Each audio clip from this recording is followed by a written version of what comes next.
Thank you for being here today.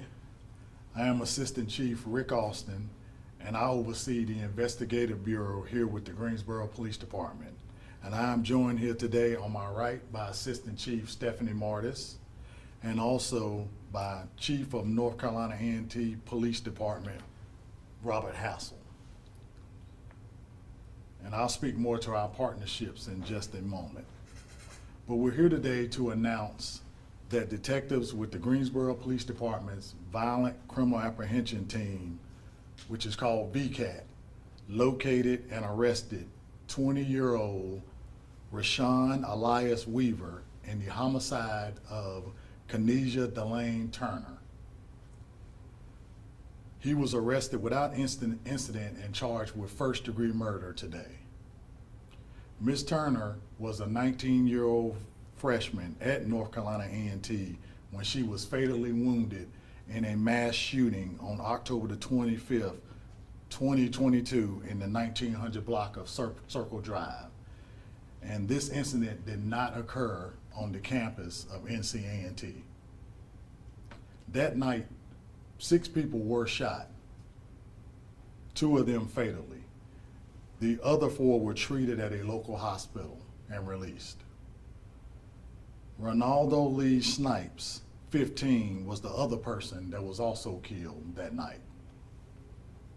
This arrest, almost 3 years later, after this horrible incident, shows that our detectives are constantly working these cases, and because this is a priority for them.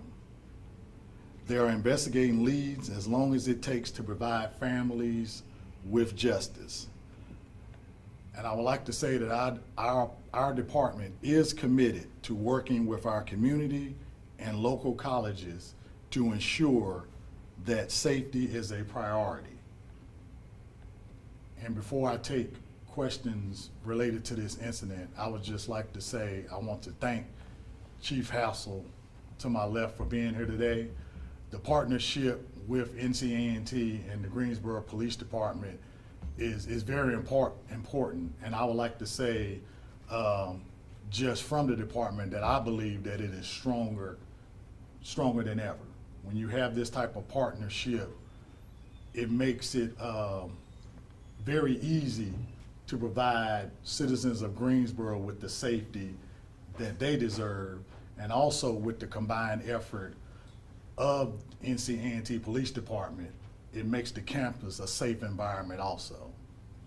And before I do take questions, I just want to remind everyone that this is still an active investigation, and there are some things that I will not be able to talk about, and there are some things, quite frankly, that I may not be aware of.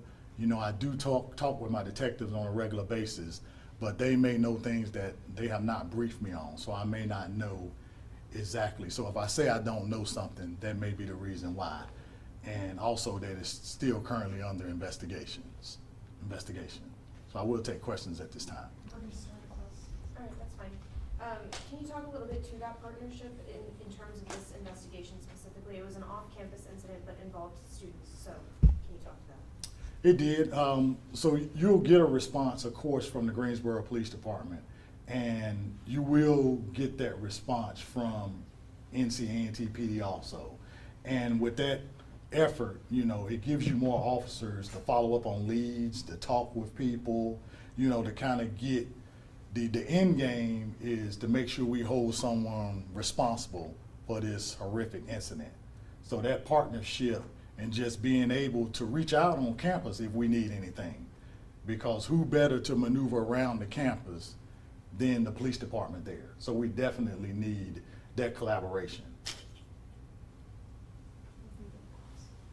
Was there any particular lead or tip that helped make this arrest? I always say the community, along with the police departments, that gets us to where we need to be. Because we can't do anything without the help of the community. And this homicide happened in 2022. It changed a lot of lives. You know, when you have a mass shooting like this, where you have 6 people that were suffering from gunshot wounds and 2 of them fatally, that affects a lot of families. So, being able to bring closure somewhat, and you're still gonna live with the trauma from this situation, but to be able to bring some type of closure, and get us to where you're holding someone accountable is very important.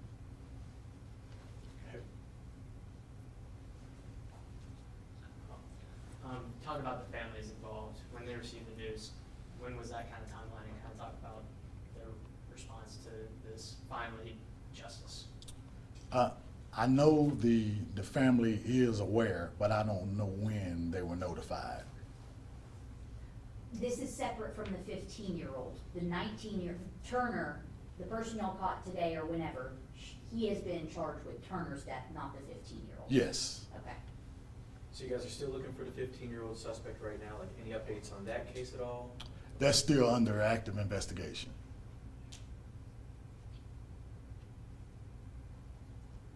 With knowing that this is just a month shy of 3 years, how rewarding is it to kind of know that you've brought someone to, made an arrest in this and kind of still going forward and hopefully making another arrest for people to pay for this crime?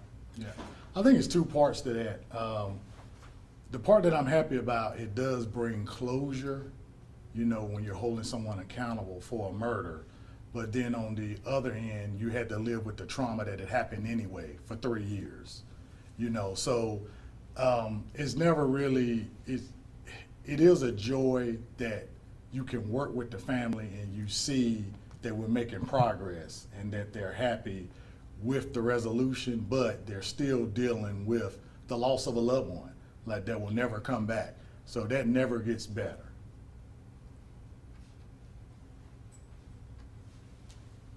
Obviously, you. we're about a month shy from homecoming weekend coming up here soon for you guys. The partnership you have with A&T, how important is it to kind of make that stronger and then kind of make sure that this doesn't happen again during that homecoming weekend?